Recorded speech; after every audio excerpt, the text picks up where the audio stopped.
Olá pessoal, tudo bem?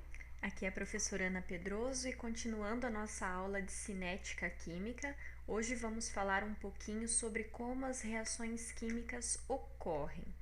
Então, para entender essa parte de como as reações acontecem e quais são os fatores que podem alterar a velocidade de uma reação química, nós precisamos estudar um pouco sobre a teoria das colisões. Então, como o nome diz, é uma teoria que foi criada para tentar explicar as reações, as velocidades e como que essas reações acontecem. Então, o que nós precisamos, de acordo com essa teoria, é de contato entre as moléculas e afinidade química. Para que duas substâncias, por exemplo, reajam, elas precisam entrar em contato e elas precisam de uma certa afinidade química. Quando colocamos duas substâncias em contato, como escrito ali embaixo, suas partículas começam a colidir umas com as outras. Nem todas as colisões são eficazes, isto é, nem todas dão origem a novos produtos. É muito importante, então, dentro da teoria das colisões, que esse choque entre as moléculas ele cumpra alguns critérios, digamos assim, que vamos falar mais à frente, e nesse caso haveria uma colisão efetiva. Então, dentro da teoria das colisões, para que uma reação química aconteça, precisa haver colisões efetivas, certo? Então, o que precisa para acontecer uma reação química? O que precisa para acontecer uma colisão efetiva? De acordo com a teoria das colisões, o que afeta a velocidade de uma reação química, ou melhor, o que propicia mais colisões efetivas, é a frequência das colisões, quantas vezes essas moléculas vão se chocar, a energia desses choques e a orientação das moléculas. Então, existe uma orientação adequada para cada tipo de reação química, para cada reação, e é necessário que as moléculas estejam orientadas dessa forma. Dá uma olhadinha nesse exemplo aqui. Imaginem que nós temos então a reação H2 mais I2, o gás hidrogênio, o iodo, e eles vão se chocar, eles vão colidir para formar novas moléculas. Observem só. Existe uma orientação e uma energia suficiente nesse choque, desde que haja essa energia suficiente e esta orientação, é possível que as moléculas novas se formem. Forma-se um estado intermediário, como nós vimos logo no choque, aqui. Existe um intermediário nesse sistema, um complexo que nós chamamos de intermediário, e ele se separa rapidamente, dando origem às novas moléculas, dando origem aos produtos. Então, o que nós temos nessa reação seria H2 mais I2 formando duas moléculas de HI, do ácido iodídrico. O que é formado nesse intermédio, nesse intervalo de tempo durante a colisão, é o que nós chamamos de complexo ativado, que é uma estrutura intermediária que dura pouquíssimos segundos, ali, pouquíssimo tempo, mas é necessária a formação do complexo ativado para que a reação aconteça. Então, ele é a prova de que existiu uma colisão efetiva. É ele que garante que a reação vai acontecer. Então, vamos estudar um pouquinho mais sobre isso. O complexo ativado, então, ele é uma estrutura intermediária, dura pouquíssimos segundos, é formado só ali durante a colisão. Se atingiu o complexo ativado, isso quer dizer que a energia mínima necessária foi atingida e esse choque foi efetivo, vai dar origem a produtos. Segundo a teoria das colisões, então, já falamos sobre isso, Precisamos de frequência, energia e orientação. Conforme na ilustração anterior, nós vimos um pouquinho ali sobre a importância da orientação adequada, As moléculas dos reagentes, elas deveriam se chocar exatamente naquela orientação para formar as moléculas dos produtos. E aí, sobre essa energia mínima? A energia mínima necessária para que uma reação aconteça, ou seja, a energia necessária para formar o complexo ativado, ela é chamada de energia de ativação.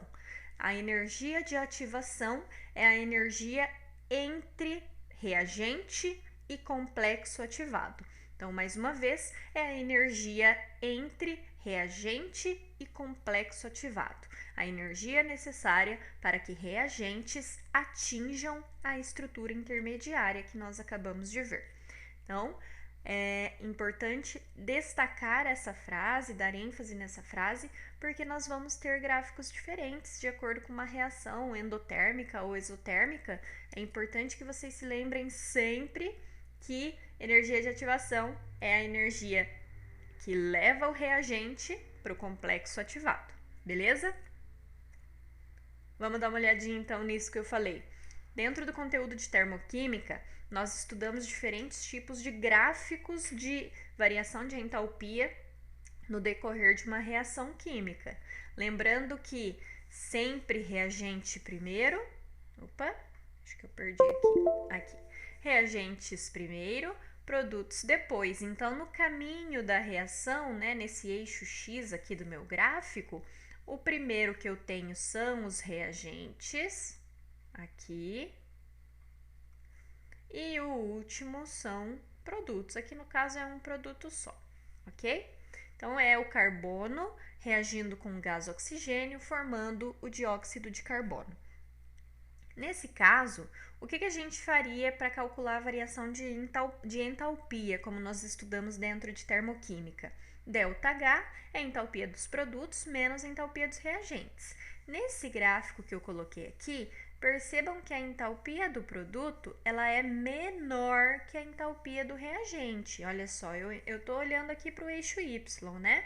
A entalpia do produto ela é menor que a entalpia do reagente.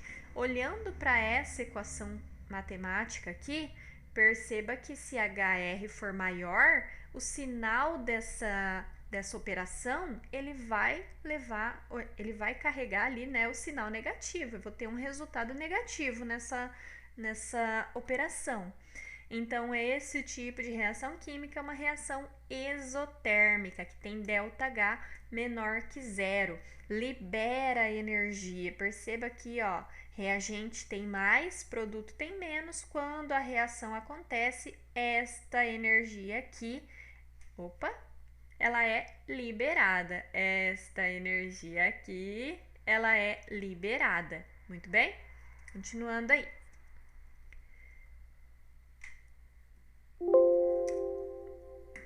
Como que a gente enxerga esse gráfico pensando na cinética, pessoal? Lembrando da teoria das colisões. Olha só, não tenho essa linha reta aqui, né? Não tenho apenas isso daqui.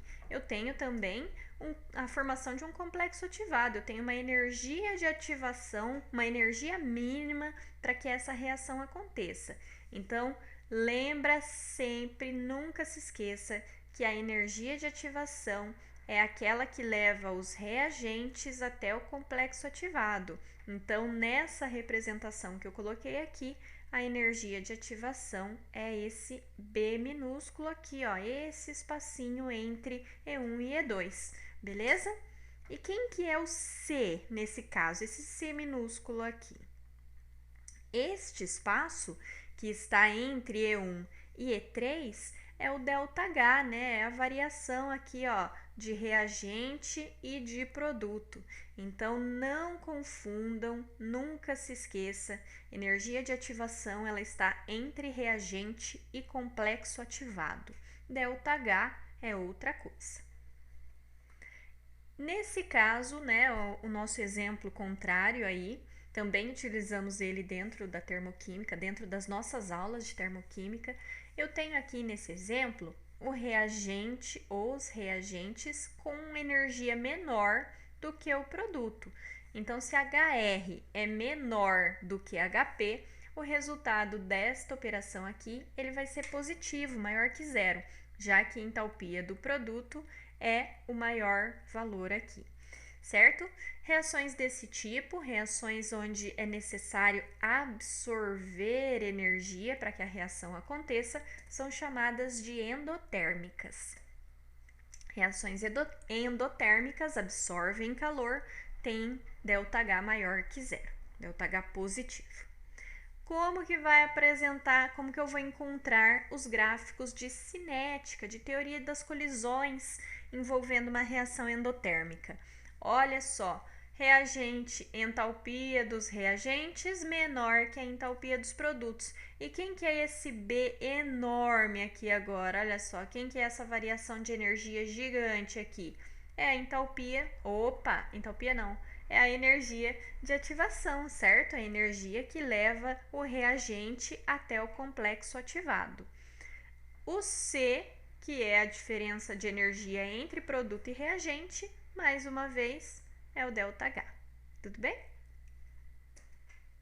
E aí, gente, entramos nessa parte aqui, que é bem bacana da cinética, que é estudar os fatores que alteram a velocidade de uma reação química. Como que eu posso mexer com a velocidade de uma reação? Como que eu posso deixar uma reação química mais lenta ou mais rápida do que ela é? Eu posso e eu preciso muitas vezes mexer com a velocidade de uma reação. É o que nós fazemos, por exemplo, quando colocamos os alimentos dentro da geladeira, né? Mexemos com a temperatura de reações químicas que estão acontecendo ali naqueles alimentos. A temperatura é um dos fatores que altera fortemente a velocidade de uma reação. De modo geral, o aumento da temperatura ele acelera a velocidade da reação, né? Ele acelera a reação química. Diminuindo a temperatura, diminuímos a velocidade da reação química. Então, é um fator diretamente proporcional. Por que que isso acontece? Lembra que dentro da teoria das colisões, nós vimos que a velocidade depende da frequência de choques. Quanto mais choques acontecem entre as partículas, entre os reagentes, maior a chance de que aconteçam choques efetivos. Então, aumentar a agitação das partículas, aumentar a temperatura, aumenta a frequência de colisões. Se aumenta a frequência de colisões, podem acontecer mais choques efetivos e a velocidade da reação aumenta, ok? Tem exemplo aqui, temperatura, grau de agitação, né? Grau de agitação das partículas. Quanto maior a temperatura, maior a agitação, maior a velocidade. Superfície de contato, galera. Superfície de contato esse exemplo é clássico, extremamente clássico. Pega um comprimido de Sonrisal ou de vitamina C, um comprimido efervescente. Quando você coloca ele em água, inicia-se uma reação química que vai liberar gás carbônico, né? Essa reação química, você consegue visualizar claramente como ela fica extremamente mais rápida se você pulverizar, se você picar, quebrar o comprimido em vários pedacinhos e colocar na mesma quantidade de água, assim como na imagem que está aparecendo aí para vocês.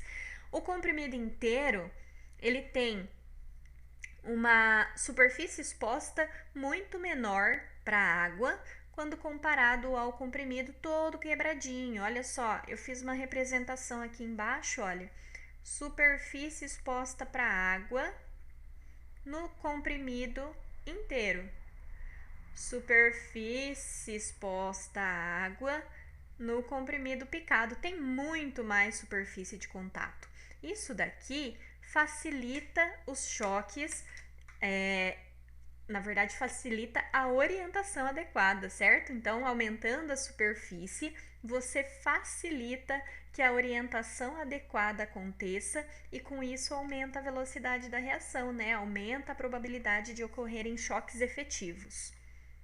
E por fim, vamos falar um pouquinho sobre catalisadores. Catalisador é extremamente importante, cai bastante nas provas.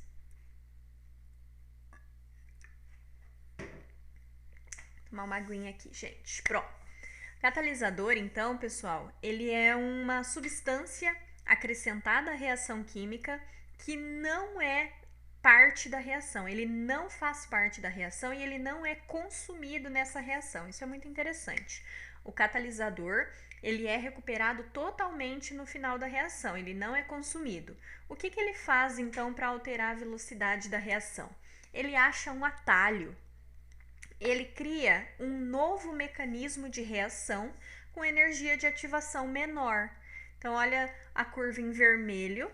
Energia de ativação sem catalisador, é esse espaço entre reagente e complexo ativado. Enquanto a energia de ativação com catalisador é apenas esse espaço aqui. Então, com a energia de ativação menor, mais choques conseguem ser efetivos. Aqueles choques que tinham uma energia pequena, né, uma energia menor, eles também podem ser aí choques efetivos com uma energia de ativação menor na reação. Então, o catalisador ele acha um atalho, um mecanismo com energia de ativação menor. Vamos fazer um exemplo. Considere o diagrama energético de uma reação. Está escrito errado ali. Então, eixo Y, energia em kJ, eixo X, caminho da reação. Se esse é o caminho da reação, eu sei que aqui são os reagentes e aqui são os produtos.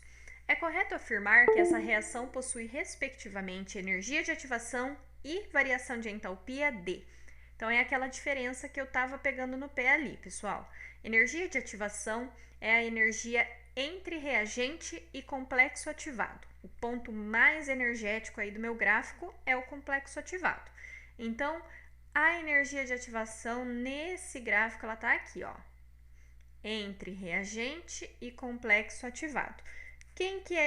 Quanto que vale esse espaço aqui? Pega a energia do complexo ativado menos a energia dos reagentes. Então, 500 menos 200, a energia de ativação é de 300 kJ. Beleza? Continuando. ΔH, como que eu calculo ΔH? Entalpia do produto menos entalpia dos reagentes. Então, é só pegar ali no gráfico, puxa aqui, ó, entalpia do produto, 400. Entalpia dos reagentes, eu já vi que é 200 kJ.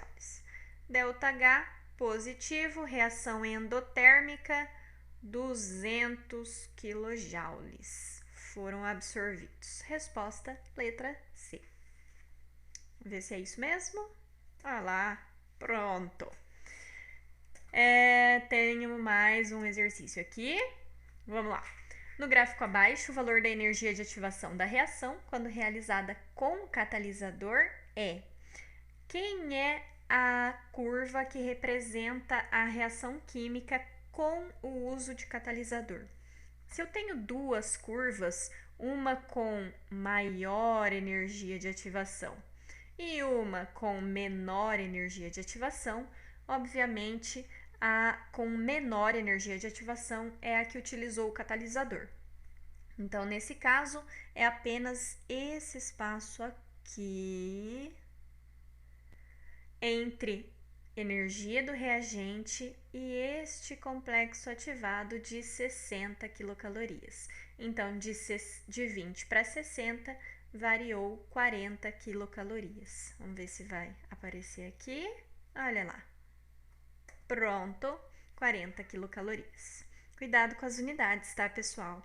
O gráfico anterior estava em quilojoules, esse está em quilocalorias, olhando para as unidades do gráfico. E aí, entramos num conteúdo novo. Entramos na parte de lei de velocidade.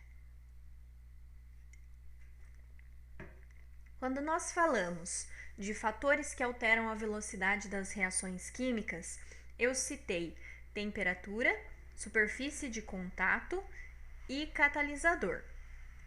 Muitos livros também vão trazer para vocês concentração e pressão. E aí eu tenho alguns comentários sobre esses fatores. A pressão, ela altera também a velocidade das reações químicas, porque ela pode aumentar a frequência das colisões, mas isso vai acontecer nos gases, apenas em compostos gasosos, quando vocês estiverem trabalhando com reagentes gasosos. Concentração, muitas vezes isso é verdade. Aumentando a concentração dos reagentes, você pode aumentar a velocidade da reação, porque tem mais reagente, mais partículas, mais choques. Mas isso nem sempre é verdade, tá? existem alguns reagentes que não alteram a velocidade da reação, não influenciam, não fazem nada na reação. Isso é determinado de forma experimental. Então, a influência dos reagentes na velocidade da reação, ela é representada através de uma equação matemática, que é o que nós chamamos de lei de velocidade, mas ela deve ser determinada experimentalmente, pois nem todos os reagentes influenciam de forma direta na velocidade da reação e às vezes influenciam mais ou menos do que nós imaginamos aí. Então, lei de velocidade, o que nós precisamos saber? Para entender como funciona a velocidade de uma reação, né, para ter uma equação que descreva a reação química, a velocidade dessa reação química, eu vou precisar do seguinte: velocidade é igual a uma constante de velocidade que é determinada experimentalmente, vai depender da reação química, constante de velocidade, e a concentração dos reagentes. Opa! Essa concentração, sempre que eu uso colchete, eu quero dizer concentração, tá? Essa concentração dos reagentes, dependendo da reação, dependendo do reagente, ela é maior ou menor. Então, ela é elevada a um expoente x aí, ela tem uma certa influência que eu preciso determinar através de experimentos, ok? Continuando. Gente, a reação, só para fixar, né, que essa lei de velocidade, ela precisa do experimento químico para ser determinada, coloquei aqui nesse slide duas reações extremamente parecidas. Gás hidrogênio reagindo com o I2, né, já vimos essa reação, formando 2HI, e aqui do lado, equação 2, H2 mais BR2, formando 2HBr. Muito parecida a reação química, só que quando você vai analisar a lei de velocidade, esta daqui é H2 vezes I2. Olha os expoentes. Número 1, né? A concentração ela está influenciando aí de forma linear na velocidade. Os dois reagentes estão influenciando. E aqui na equação 2, o bromo influencia mais a reação química. A concentração de bromo influencia com esse exponencial aí elevado ao quadrado, né? A concentração do bromo, quando eu dobro a concentração do bromo, por exemplo, eu vou multiplicar a velocidade por 4, vou quadruplicar a velocidade da reação. Então, ele tem uma influência maior. Reações químicas muito parecidas, mas os expoentes aí, o quanto os reagentes influenciam na velocidade, é diferente, é específico para cada reação química mesmo, certo?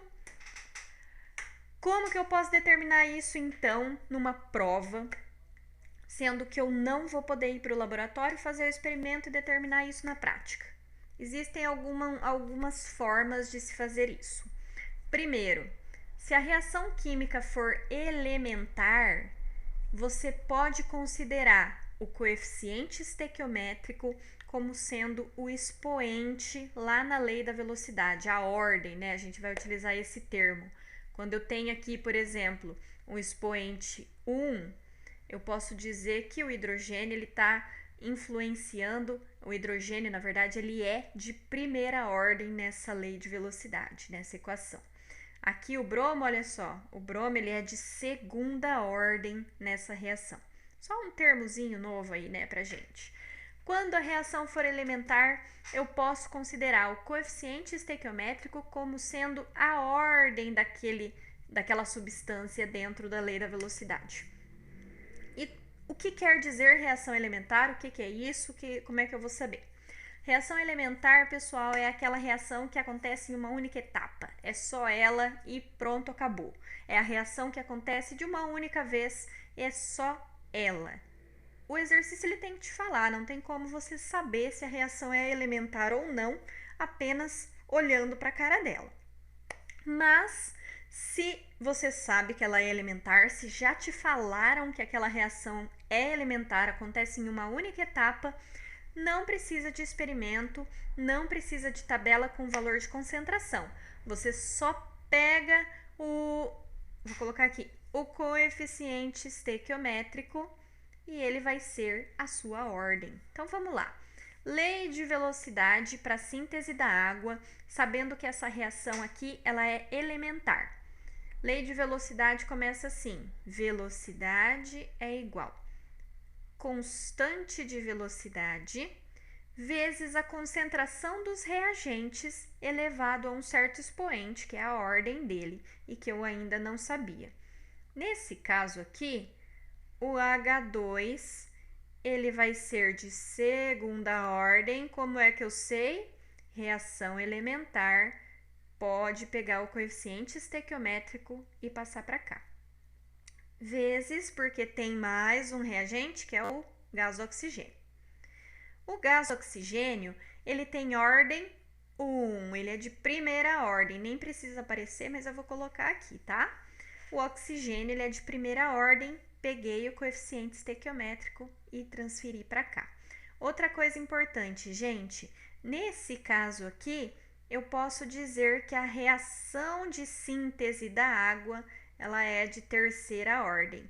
Por quê? H2 de segunda ordem, O2 de primeira, soma os expoentes, a reação química, a lei de velocidade da síntese da água é de terceira ordem, tá? Alguns termos importantes dentro da cinética. E quando a reação não é elementar? Gente, reação não elementar é aquela que tem um mecanismo para acontecer. Quando ela acontece em mais do que uma etapa, em várias etapas. Reação não elementar não tem como pegar o coeficiente estequiométrico e convertê-lo em ordem lá na lei da velocidade. Não pode, não tem jeito, é só através de experimento químico mesmo. Não tem como fazer essa relação, ok? Mas tem uma exceção. Digamos que o exercício te deu um mecanismo, então ele te deu ali uma reação química que acontece em 3 etapas. Vamos fazer um exemplo. Acontece em 3 etapas e ele te falou que a segunda é a etapa lenta da reação. Se você sabe quem é a etapa lenta, aí você matou a charada. Por quê? Imagina só um negócio. Imagina esse exemplo aqui, exemplo bem ridículo. Opa! Você tá andando lá, você tá acompanhando um racha, uma corrida de carros, uma Ferrari e um Fusca. A Ferrari pode pegar aí uma velocidade super elevada, pode correr pra caramba e o Fusquinha tá lá, né? Na velocidade dele ali. Só que imagina o seguinte, gente, essa corrida, ela começou com uma ponte e nessa ponte só passa um carro de cada vez. Então a gente tem aqui, ó, uma ponte. Aí quem que chegou aqui, quem que entrou na ponte primeiro, né? A gente acabou de começar a corrida, quem entrou aqui na ponte primeiro foi o Fusca. Foi o Fusca, tá? E quem que vem depois aqui na ponte? A Ferrari. E aí eu pergunto para vocês o seguinte, pessoal. Nessa ponte que só cabe um carro, não tem como ultrapassar. Qual é a velocidade da Ferrari? A velocidade da... Oh, meu Deus. Só um minutinho. A velocidade da Ferrari é a velocidade do Fusquinha. Não tem jeito. A Ferrari não consegue ultrapassar. A velocidade da Ferrari é a velocidade do Fusca. O que eu quero dizer? Quem manda na velocidade é a etapa lenta. Quem manda na velocidade da Ferrari, nesse caso aqui, é o Fusca. Quem manda na velocidade de um mecanismo de reação é a etapa lenta. Se você souber quem é a etapa lenta, pode pegar os coeficientes estequiométricos e convertê-los para a ordem daquela reação, tá? Da reação de etapa lenta. A etapa mais lenta é a que contribui diretamente para a determinação da velocidade de uma reação química. Vamos fazer um exercício, gente. Ou melhor, não vou fazer esse aqui não, só um minutinho, deixa eu chegar nele lá. Vou vir aqui, esse daqui, ó. Vamos fazer esse exercício. Sabendo que a reação de formação da amônia, ela é uma reação não elementar, isso quer dizer que existe um mecanismo de reação que não me foi passado, determine a lei de velocidade dessa reação química. Então, não é elementar, não posso pegar os coeficientes estequiométricos. Não sei quem é a etapa lenta, não posso pegar os coeficientes estequiométricos da etapa lenta. O que me resta? Trabalhar com os experimentos químicos. Eles já foram feitos e eles estão relatados aqui nessa tabela. Então vamos lá. Eu sei que a lei da velocidade de uma reação é velocidade igual constante de velocidade vezes a concentração dos reagentes. Esquece aquele coeficiente estequiométrico que você não pode usar ele. Eu só vou colocar aqui os reagentes N2 e H2. Tudo bem? Este valor aqui, a ordem de N2 eu não sei e a ordem de H2 eu também não sei. É esse X e esse Y que nós vamos determinar agora. O que a gente quer saber? O quanto esses reagentes influenciam na velocidade da reação. Como são dois reagentes, para saber o quanto um deles influencia na velocidade, eu tenho que parar o outro. Eu não posso ficar variando os dois ao mesmo tempo, senão eu não sei quem está influenciando, percebe? Então, se você quer saber o quanto N2 influencia na velocidade de uma reação, você tem que parar a concentração de H2. H2 não pode variar durante esse tempo. Então, é isso que nós vamos fazer nos exercícios de cinética. A gente vai procurar dentro dessa tabela, dentro desses experimentos, 2 experimentos para comparar. Primeiro, quando eu quiser determinar o X, eu vou pegar um par de experimentos onde a variação de a concentração de N2 variou, mas a concentração de H2 não. Aí eu descubro o X. E quando eu quiser saber o Y, aí você pega um par de experimentos onde a concentração do H2 variou, mas do N2 não. Tudo bem? Se ficou confuso, volta um pouquinho o áudio e escuta de novo, tá? Porque os dois reagentes têm nomes parecidos, às vezes a gente vai confundindo. Mas vamos lá resolver o exercício. É assim, eu quero descobrir o X. O X ele vai me dizer o quanto que nitrogênio influencia na velocidade da reação. Então, eu preciso de um par de experimentos onde a concentração de N2 variou. Eu já vi aqui, ó, experimento 1 e 2. O que aconteceu com a concentração do nitrogênio? Ela foi dobrada. Quando nós dobramos a concentração de nitrogênio, a velocidade da reação foi multiplicada por 4, ela quadruplicou. Perceba, ó, vou só voltar um pouquinho, perceba que a concentração de H2 não mudou. Então, eu estou só analisando a influência de N2 mesmo, eu só quero saber o X. Beleza. A concentração de nitrogênio dobrou, então ela foi multiplicada por 2. Ó, eu vou colocar aqui, concentração de nitrogênio, qual que é sua relação? Perdão, gente.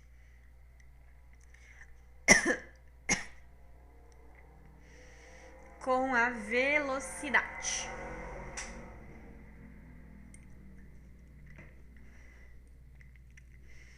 Qual que é a relação com a velocidade? Dobrei a concentração de nitrogênio e a velocidade quadruplicou. Eu dobrei a concentração de nitrogênio e a velocidade foi multiplicada por 4. Quem é X para que essa equação aqui, ó, para que essa afirmação seja verdadeira? X nesse caso vai ser 2, porque 2 elevado ao quadrado vai dar 4. Então, a concentração dobrou, só que a influência dessa alteração, ela está elevada a 2. Então, a velocidade quadruplicou. É assim que a gente vai descobrir, tá? Então, aqui eu já descobri o X. N2, segunda ordem. H2, ainda não sei. Vamos lá. Então, agora, gente, eu preciso de um par de experimentos onde a concentração de H2 esteja variando e a de N2 não. Então, eu vou pegar o experimento 1 e o experimento 3. Do 1 para o 3, N2 não variou, mas H2 dobrou. Então, vamos lá. H2 elevado a Y, velocidade. A concentração dobrou, então vou colocar um 2 aqui. Eu não sei qual é a influência dela. O que aconteceu com a velocidade? A velocidade dobrou também. Então, y vale 1. 2 elevado a 1 é 2 mesmo. A influência é direta. Você dobra a concentração de H2 e dobra a velocidade. Então, aqui, primeira ordem. Beleza? Mais um exercício para terminarmos. Dada a equação A mais B formando C e as experiências realizadas em laboratório, determine a lei de velocidade, né, a expressão da velocidade dessa reação. Então, vamos lá. A e B são os reagentes. Então, a lei da velocidade ficaria A, não sei qual é a sua influência, vezes concentração de B, não sei sua influência. Vamos determinar quem é X e quem é Y. Então, primeira coisa, vou colocar aqui, vou pegar um experimento. Não consigo apagar, meu Deus. Aí. Vou pegar um experimento que esteja variando a concentração de A, mas que B não esteja variando. Então, vamos lá, vou procurar. 1 e 4. Experiência 1, experiência 4. O que aconteceu com a concentração de A? Ela foi dobrada. Então, vou colocar um 2 aqui. E ainda não sei quem é X. O que aconteceu com a velocidade nesse intervalo? Não variou, gente. Não variou. Opa, que zero, gente. Vou voltar aqui. Eu já dei a resposta. Oh, meu Deus do céu. Eu não vou parar o vídeo. Eu não vou editar o vídeo, não, gente. É pra ser isso aqui mesmo, ó. Diretão. Igual na aula presencial. Então, vamos lá de novo. A, não sei a sua influência. Peguei os experimentos 1 e 4. A concentração de A dobrou. E a velocidade, ela continuou a mesma, né? Então, ela foi multiplicada por 1. Quem é X para que essa equação seja verdade? X é zero. Não existe influência na concentração de A na velocidade da reação. Observa, você dobra a concentração, não acontece nada na velocidade. De 1 para 5, você triplica a concentração de A e não acontece nada na velocidade. Então, A não influencia na reação química. Ó, eu já posso até tirar a letra A letra B e a letra D, porque A não influencia na reação. Não vai estar na lei de velocidade. Ok? Vamos lá. B. B elevado a Y, não sei a sua influência na velocidade. Vamos procurar um par de experimentos onde B esteja variando. Já achei aqui o 1 e o 2. A não pode variar nesse intervalo, tá? Então, aqui dobrou a concentração de B, não variou A. Então, é isso que eu preciso. O que aconteceu? Dobrei aqui e a velocidade dobrou. V é igual a 2. Então, Y é igual a 1. Lei da velocidade, o A está fora da jogada e o B é de primeira ordem. Reação química de primeira ordem, resposta letra C. Pessoal, muito obrigada. Desculpa a correria. Qualquer dúvida, entre em contato comigo, me manda mensagem que eu explico novamente. E resolvam exercícios para fixar esse conteúdo.